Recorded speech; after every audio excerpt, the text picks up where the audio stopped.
we've come a long way in treatment in general for multiple myeloma, and at this year's ASCO and EHA, I'll start out first with the frontline treatments. And frontline treatments, what you have seen at these meetings is a lot of quadruplets. So we moved on from triplets to quadruplets, and when it comes to quadruplets, we are adding on the monoclonal antibody with the triplet regimens of the proteasome inhibitor, the immunomodulatory drug, and the dexamethasone. So the CD38 monoclonal antibodies, whether it's Teclistamab or Elranatamab, is being used up front, and the data really looks quite amazing with very high rates of MRD negativity.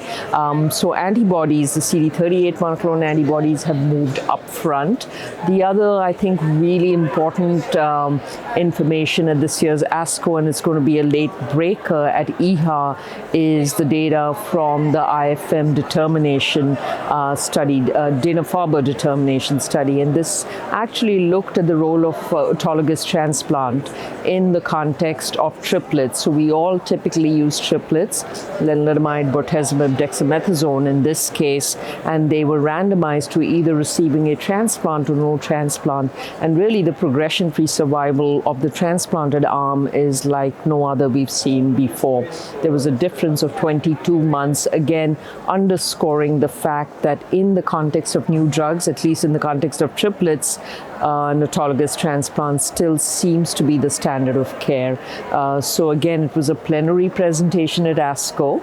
It's a late breaker at EHA. It's not often that we have that in the context of myeloma. So really great data presented by Paul Richardson.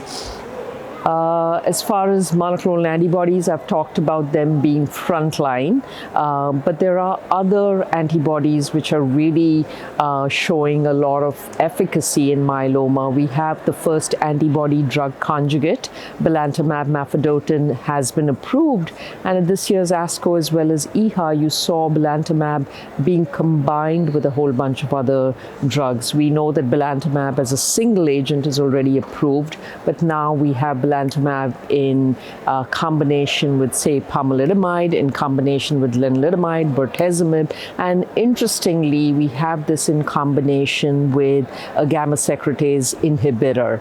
And the idea there is to improve upon response rates. Again, the data is early, but promising, because by combining some of these drugs, we can decrease the frequency of Belantamab Mafodotin, and by doing so, hopefully mitigate some of the ocular toxicity or the keratopathy that you see with Belantamab Mafodotin. And finally, you've asked me about antibodies, so I do have to mention, these are bispecific antibodies, and obviously at this year's ASCO as well as EHA, you're going to hear a lot about these new bispecific antibodies. And the idea there is to target the tumor cell and activate your T cells. And most of the bispecifics that we have are in the context of targeting BCMA. So you have Teclistamab, you have Elranatamab, and the data with Elran as well as Teclistamab is being presented at both meetings. High response rates, 63% or so, 60+%, MRD negative disease. The follow-up in these studies is still limited, but we are seeing patients stay on drugs for close to a year, which is quite remarkable. And this is sort of a refractory patient population, so quad, penta, and triple refractory patients. At this year's EHA, I think you're beginning to see combinations now with Teclistamab in combination with Elranatamab, the other monoclonal antibody, and some data with some of the IMiDs not being presented here, but hopefully will be presented soon.